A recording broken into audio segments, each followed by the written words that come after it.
Hey guys, today's video is going to be a foundation review on the Tarte Amazonian Clay 12-Hour Foundation. Quickly before I get into it, I do just have to say I'm testing out a new microphone, and it's one of like the ones that, you know, TV people use, and if I accidentally knock it and you hear some little rustles and stuff, I'm sorry, I'm just trying it out. I just wanted to see what this microphone was like compared to my normal Rode mic, so just so you know. And also I have one hand of long nails and one hand of totally cut nails because I broke 3 of the nails on this hand and I couldn't bring myself to cut my other fingernails. But anyway, if you guys are interested in hearing my review and my thoughts and opinions on this foundation and seeing how it wears on a combination skin type throughout the day, then just simply keep on watching. Alright, so my hair is pulled out of my face, so you know this means business. I'm just going to quickly jump in with my MAC Fix Plus.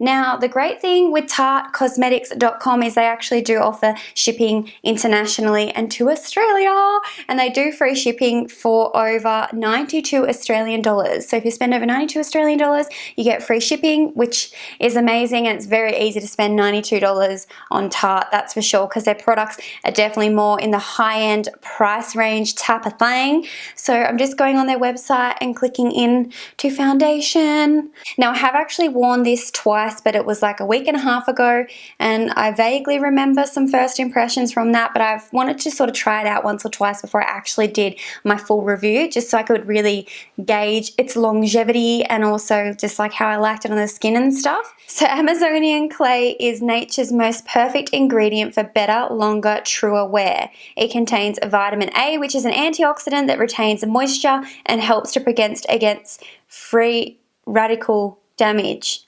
What's free radical damage? I don't know what that means. Then it also has vitamin E in it, which is a natural preservative that also acts as an anti-inflammatory. Ooh, and an antioxidant, that's good. Achieve a flawless skin that looks healthy and natural within this supremely blendable liquid foundation that delivers up to 12 hours of satin matte coverage. It's infused with skin balancing Amazonian Clay, the skin invigorating formula intuitively addresses your unique skin concerns, helping to improve overall skin clarity and texture, while the full coverage makeup fades over the appearance of large pores, discoloration, and other imperfection. Vegan and oil-free, it is now available in our largest shade range ever, which is, let me just quickly count how many shades there are. 2, 4, 6, 8, 10, 12, 14, 16, 18, 20, 22, 24. There are 25 different shades. Now this retails for 52 Australian dollars, 39 US dollars. They ship to a lot of places, guys. That's so awesome. I'm just like looking at the drop-down list on their website.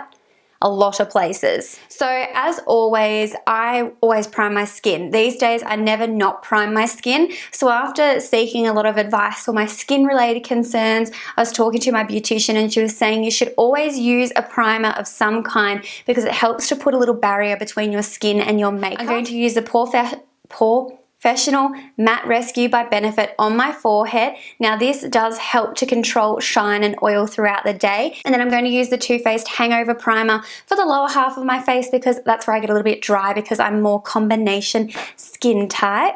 So as you can see, I have a lot of pigmentation issues. I have a few little acne breakouts like here and around my chin. Overall, the texture of my skin is actually quite smooth today. I did exfoliate my skin this morning, but that is what the colouring situation is. So I picked up the foundation in the shade Light Neutral. So it just has like a little squeezy tube applicator. But as you guys will see, it is quite a thick foundation. So like I can put it on the compact and it's not going to move or drop off or anything. It's very, very thick. So I'm going to go in with a brush on one side of my face and with my Sigma 3D HD blender on the other side. So this brush is the Sigma Angled Kabuki, the F84 brush. This is my favorite foundation brush. Then I have my brand new favorite beauty sponge, which is the Sigma 3D HD blender. I did a full video on this, so if you guys haven't seen that yet, make sure you check it out. I'll link it below for you. This blender is so good. So I'm going to do the left half of my face with the brush and my right half of my face with the blender, which I think is opposites for you. So when you're watching this, it'll be the other way around, but this is my left hand and this is my right hand. Anywho, let's get into it. So I'm just going to start off by like dabbing my brush directly in the product and just putting it on my face. First thing I noticed even when I tried it the other week is it is not as full coverage as I was expecting. Considering the consistency of the actual product, I was thinking it would be like full-blown, full coverage on first application, but it is actually much more of a medium coverage. My Makeup Forever Ultra HD foundation definitely on initial application covers much more redness and pigmentation than what this does, but I am going to go in and do a second layer. But first of all, I'm just going to use the 3D blender on this side just for the first layer, and then we'll go from there.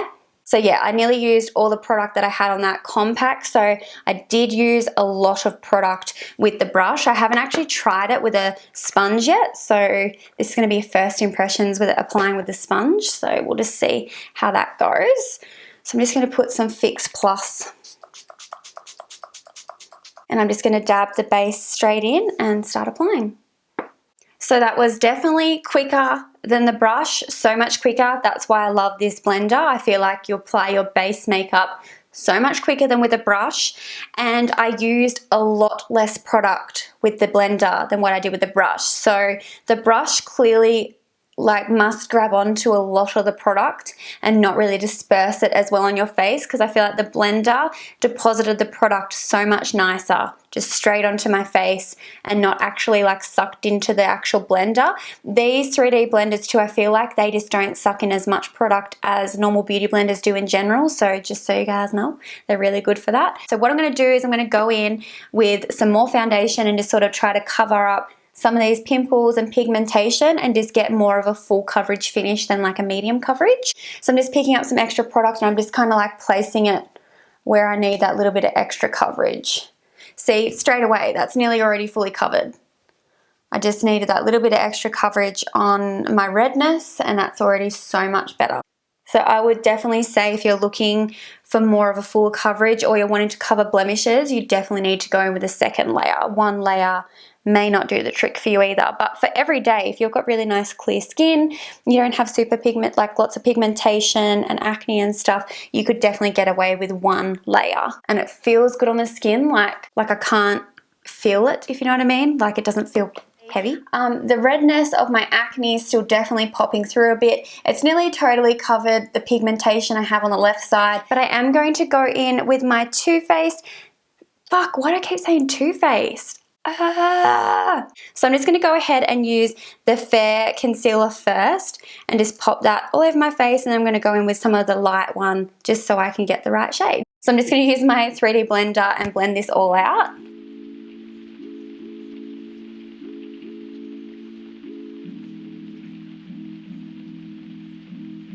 I feel like I just want a little bit more coverage where I have that little bit of pigmentation, so I'm just going to take a little bit more foundation, just a really tiny bit.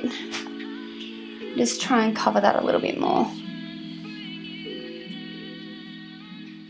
So I feel like you do really need to set this foundation. Like when I touch my face, I definitely get a little bit of transfer. Even though it's a satin finish, it doesn't like dry down to that super like matte sort of finish when it goes, like it's nothing like that at all. So I'm going to go in with my MAC Mineralized Skin Finish. I'm using light under my eyes and medium for the rest of my face. So I'm going to use my Sigma Tapered Highlight F35 brush to set my under eyes with the light powder. And then taking my large powder F30 brush by Sigma and the medium shade, I'm going to set the rest of my face with this one. So that powder does of course add a little bit more coverage to my overall complexion because it is a foundation powder. It's not what I would consider like a super full-on foundation powder. It's a lot more natural in its finish, and I feel like it just always ties my base makeup together nicely, but it does of course add a little bit of coverage. Just so you guys know, because you know, with reviews I always get kind of like, what should I and shouldn't I use when I do reviews, but I figure I'm going to stick with my usual routine when I do like my makeup on an everyday basis, but just like change up the foundation if that makes sense. So I always set my face with that powder. So there is my skin. It looks beautiful now that it's set. Now obviously you can still see my pimples coming through a little bit, like just that slight discoloration there, and also up on my temple a little bit. That doesn't bother me so much. You can kind of see it in my facial hair. It looks a bit cakey on this side. I don't know if you're going to be able to see it on camera, but I did have a breakout here during the week, so I'm thinking maybe it's just sort of grabbing to the dry skin around there, and I did also build up a fair bit of product on that part of my face, so that could be why, because I did go in with extra foundation there. So it is 9:30 on the dot, so I'm going to quickly jump off camera and go and finish the rest of my makeup, and once I have my full face on, I just knocked my water bottle.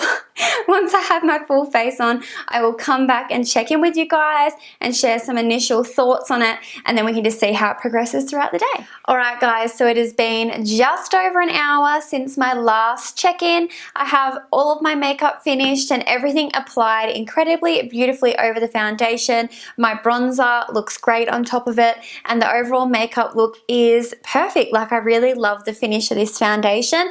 Like I said, it's like a bit more of a satiny matte finish, not a total sort of mattifying finish, so it's definitely very comfortable on the skin. I'm excited just to see how it wears throughout the day. So I'm gonna get up close and personal again with you guys. So this is what it's currently looking like. It's a tiny little bit cakey, like around where I have sort of peach fuzz and stuff on my face, and the foundation I think is like a tiny bit lighter than what I need it to match my body, but other than that, I'm really impressed with how everything is sitting on top of it. My blush, my bronzer and everything all applied really beautifully. So I'm going to go ahead and just carry on with my day, and I'll check back in with you guys after I've been wearing it for about 5 hours, and we'll see how it's going. Alright guys, time for the 5-hour check-in.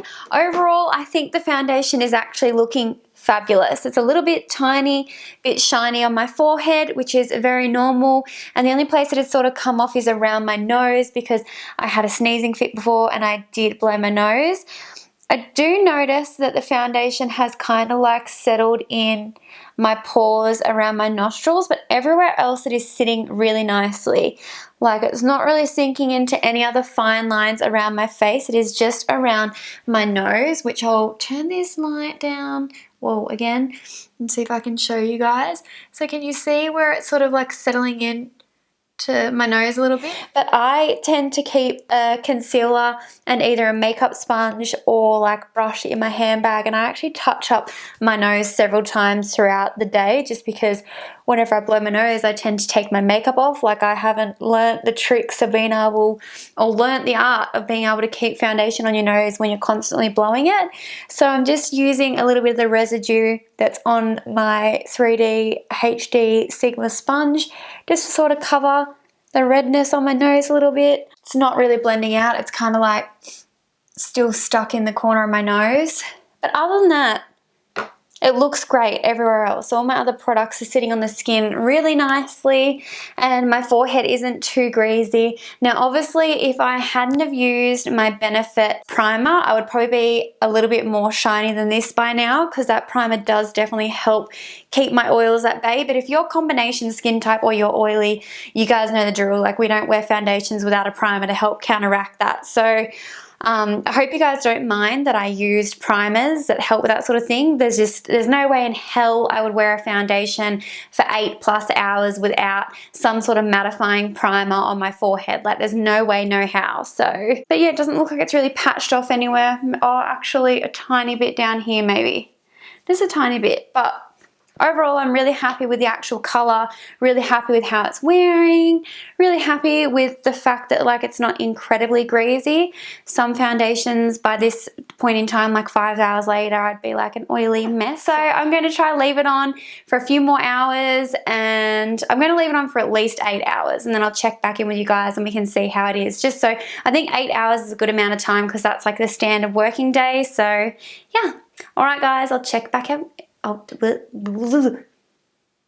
been editing for too long. I'll check back in with you guys soon. Alright guys, so I've had this foundation on now for just over 8 hours, and I am very, very shiny, that's for sure. My forehead is super shiny. I feel like if I rub my fingers across it, the makeup and the foundation would just come straight off. But I'm so tired and I really want to have a shower and take it off. I was trying to leave it on for like 10 hours, but I just can't do it. I feel like you could definitely blot if you wanted to and add some more powder, but honestly, I just want to take it off. I mean, I could test the theory, but I'm kind of done. I want to take off these lashes, and I kind of just want to have a shower and get ready for bed. So quickly, while I'm taking off my makeup, I'm going to give you guys a little bit of a summary of my thoughts on this foundation. So I'm going to give it a 7.5 out of 10. The reason being is because it didn't really stay as matte as I would have liked. I feel like at about 4:35ish is when it really started getting quite shiny on my forehead, and I just was hoping it would last longer than that. But overall, I'm pretty happy that I'm definitely going to keep using it. I mean, I really like it. I think it was a great color, and I do enjoy the finish of it, and I still will wear it to work and everything like that too. Like, you know, it doesn't put me off wearing it for an 8-hour day or anything like that. I'm pretty used to getting a fairly oily kind of forehead T-zone area. Alright guys, so I'm just going to end things here. Thank you so very much for watching. Please do give me a thumbs up if you found today's video helpful. Leave me some comments, and of course subscribe to my channel if you haven't already, and I'll be talking to you guys really soon. Thanks so much for watching. Bye.